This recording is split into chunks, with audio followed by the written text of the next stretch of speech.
O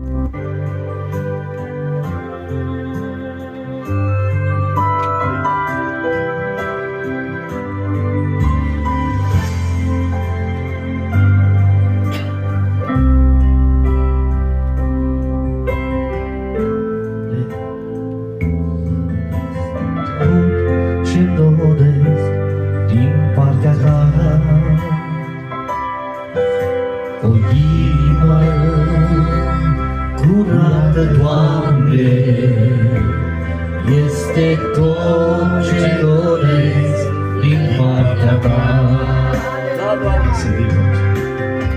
Inimă în care răutatea să nu stea, o inimă în care să domnești, eu aș vrea.